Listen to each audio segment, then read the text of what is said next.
कृपया नए दर्शक चैनल को सब्सक्राइब कर ले। धन्यवाद। एक पौराणिक समय की बात है जब कैलाश पर्वत पर देवों के देव महादेव गहन समाधि में लीन थे। उनके चारों ओर की चेतना पूरी तरह शांत थी, लेकिन संसार में एक अनोखी हलचल चल रही थी। सुदूर दक्षिण में स्थित एक छोटे से गांव में देवदत्त नाम का एक अत्यंत निर्धन कुम्हार रहता था।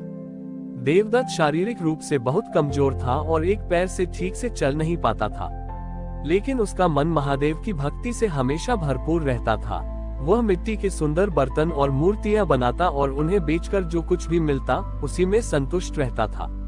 उसका एक ही नियम था कि वह रोज सुबह मिट्टी लेने से पहले अपने हाथों से मिट्टी का एक छोटा सा शिवलिंग बनाता, उसकी पूजा करता और फिर उसे पास की नदी में विसर्जित कर देता। समय बीतता गया और देवदत्त बूढ़ा होने लगा। अब उसके शरीर ने उसका साथ देना छोड़ दिया था। एक बार गांव में भयंकर सूखा पड़ा। तालाब और नदियां सूखने लगीं, जिससे बर्तन बनाने के लिए सही मिट्टी मिलना मुश्किल हो गया। देवदत्त कई दिनों तक भूखा रहा, क्योंकि न तो वह बर्तन बना पा रहा था और न ही उन्हें बेच पा रहा था। उसकी हालत इतनी खराब हो गई कि वह अपने बिस्तर से उठने में भी असमर्थ हो गया। उस दिन वह महादेव के लिए मिट्टी का शिवलिंग भी नहीं बना पाया। देवदत्त की आंखों से आंसू बहने लगे। उसने अपने मन में ही महादेव से क्षमा मांगी और कहा कि हे प्रभु, आज मेरी काया ने मेरा साथ छोड़ दिया, मैं आपकी सेवा नहीं कर सका, मुझे क्षमा करना। उसी समय गांव में एक अनजान सन्यासी का आगमन हुआ। वह सन्यासी सीधे देवदत्त की कुटिया के सामने आकर रुका। सन्यासी के चेहरे पर एक गजब का तेज था और उनकी आंखों में असीम करुणा थी। उन्होंने देवदत्त को आवाज दी। जब देवदत्त ने रेंगते हुए किसी तरह कुटिया का दरवाजा खोला तो उसने उस दिव्य सन्यासी को देखा। सन्यासी ने मुस्कुराते हुए कहा कि मुझे बहुत प्यास लगी है और सुना है कि इस गांव में तुम्हारे जैसा परम भक्त रहता है, क्या मुझे जल मिलेगा? देवदत्त रो पड़ा और बोला कि हे महात्मा, मेरे घर में तो बूंद भर पानी भी नहीं है और न ही मुझ में इतनी शक्ति है कि मैं नदी तक जा सकूं। सन्यासी ने देवदत्त के सिर पर अपना हाथ रखा। जैसे ही उनका हाथ देवदत्त के सिर पर पड़ा, देवदत्त के पूरे शरीर में एक नई ऊर्जा का संचार हुआ।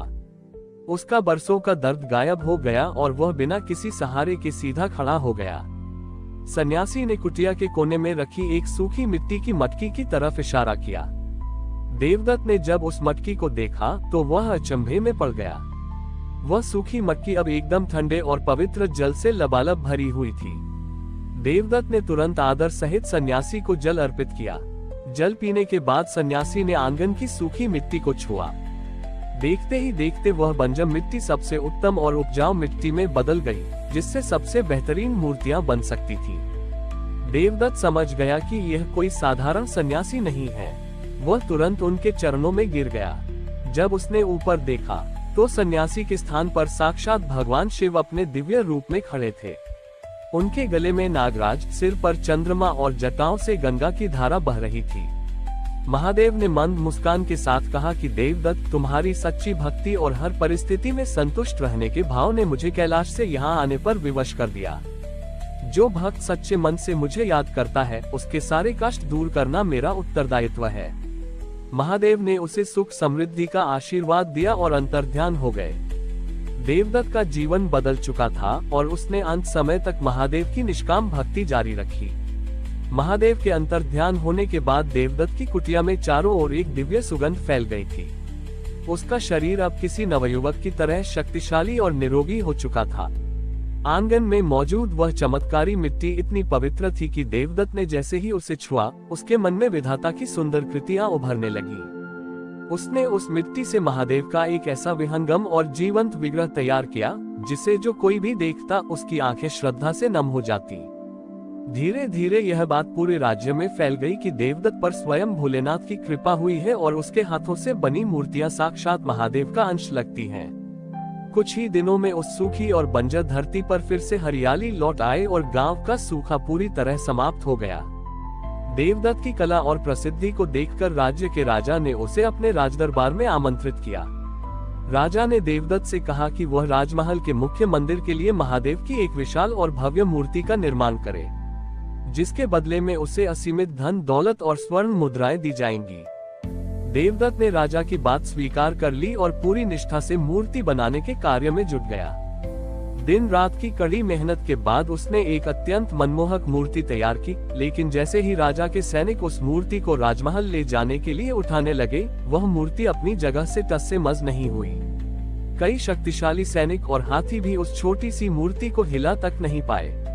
राजा को इस बात पर बहुत आश्चर्य हुआ और वह खुद देवदत्त की कुटिया पर पहुंचा। राजा ने क्रोध और विस्मय के मिश्रण के साथ देवदत्त से पूछा कि ऐसा क्यों हो रहा है, क्या तुमने कोई जादू टोना किया है?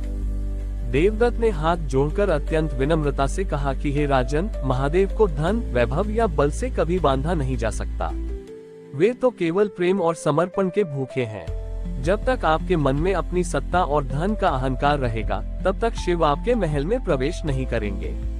राजा को अपनी भूल का एहसास हुआ। उसने अपना मुकुट उतारा, अपनी धन दौलत का अहंकार त्याग दिया और एक साधारण भक्त की तरह भूमि पर बैठकर महादेव से क्षमा मांगी। जैसे ही राजा का अहंकार शांत हुआ, वह मूर्ति इतनी हल्की हो गई कि देवदत्त ने उसे अपने दोनों हाथों से सहसा उठा लिया। राजा ने उस मूर्ति को पूरे सम्मान के साथ राजमहल में स्थापित करवाया और स्वयं भी महादेव का एक सच्चा और विनम्र भक्त बन गया। इस घटना के बाद देवदत्त ने कभी धन को अपने जीवन पर हावी नहीं होने दिया। उसने राजा से मिले सारे उपहार और धन को गरीबों और असहायों की सेवा में लगा दिया। वह रोज सुबह उसी श्रद्धा के साथ नदी किनारे जाता, मिट्टी का शिवलिंग बनाता और महादेव की भक्ति में लीन रहता। उसका जीवन इस बात का प्रमाण बन गया कि जो सब कुछ शिव को अर्पित कर देता है, शिव उसे संसार की हर खुशी बिना मांगे ही प्रदान कर देते हैं। वर्षों बीत गए और देवदत्त की कीर्ति पूरे आर्यावर्त में फैल गई। दूर दूर से संत, महात्मा और साधारण लोग उसके पास केवल महादेव की भक्ति के सूत्र समझने आते थे। देवदत्त अब वृद्ध हो चुका था, लेकिन उसकी आंखों की चमक और महादेव के प्रति उसका प्रेम पहले से भी अधिक गहरा हो गया था। एक दिन जब वह नदी के किनारे रेत और मिट्टी से शिवलिंग का निर्माण कर रहा था, तब वहां एक नौजवान आया। उस युवक के चेहरे पर घमंड और उसकी आंखों में एक अजीब सी छटपटाहट थी। वह युवक देश का सबसे बड़ा और प्रसिद्ध मूर्तिकार होने का दावा करता था, जिसने कई बड़े मंदिरों के लिए कीमती पत्थरों और रत्नों से मूर्तियां बनाई थीं। उसने देवदत्त के पास आकर बड़े उपहास के साथ कहा कि बूढ़े बाबा, मैंने सुना है कि तुम्हारी बनाई मूर्तियों में साक्षात शिव का वास होता है, लेकिन मैं देखता हूँ कि तुम केवल साधारण मिट्टी और धूल से ये आकृतियां बनाते हो, जो एक पानी की लहर से बह जाती हैं। यदि तुम सचमुच इतने बड़े भक्त हो, तो इस बहती हुई नदी के पानी पर महादेव का शिवलिंग बनाकर दिखाओ, तब मैं तुम्हारी भक्ति को सच मानूंगा। देवदत्त ने उस युवक की बात सुनी, मुस्कुराया और बिना कुछ बोले चुपचाप अपने काम में लगा रहा। उसने कोई विवाद नहीं किया, क्योंकि वह जानता था कि तर्क से ईश्वर को नहीं, केवल अहंकार को जीता जा सकता है।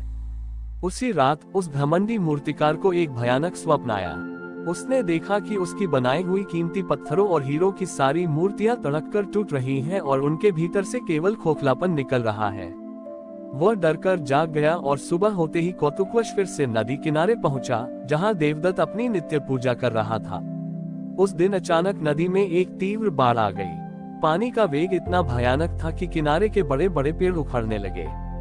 देवदत्त हमेशा की तरह पानी के भीतर उतरकर अपने बनाए मिट्टी के शिवलिंग को विसर्जित करने ही वाला था कि तभी एक अद्भुत चमत्कार हुआ। जैसे ही देवदत्त ने शिवलिंग को जल में स्पर्श कराया, नदी की विशाल और प्रचंड लहरें अचानक शांत हो गईं। पानी का बहना थम सा गया और उस स्थान पर नदी का जल जमकर बर्फ की तरह कठोर हो गया। देखते ही देखते उस ठहरे हुए पानी के भीतर से पानी की ही बूंदों से निर्मित एक अत्यंत विशाल और पारदर्शी जल शिवलिंग प्रकट हो गया, जो सूर्य की किरणों में हजारों हीरों की तरह चमक रहा था। वह घमंडी मूर्तिकार ये दृश्य देखकर स्तब्ध रह गया और उसके घुटने जमीन पर टिक गए। उसने देखा कि देवदत्त की आंखों से बहते आंसू उस जल शिवलिंग में समाहित हो रहे थे। तभी आकाशवाणी हुई कि मूर्ख, शिव पत्थरों के वैभव में नहीं, भक्त के भाव में रहते हैं। देवदत्त ने मिट्टी को छुआ तो वह सोना बन गई और आज उसके प्रेम ने पानी को भी आकार दे दिया। उस मूर्तिकार का अहंकार पूरी तरह चूर चूर हो गया। उसने देवदत्त के पैर पकड़ लिए और अपनी कला को शिव के चरणों में समर्पित करने का संकल्प लिया।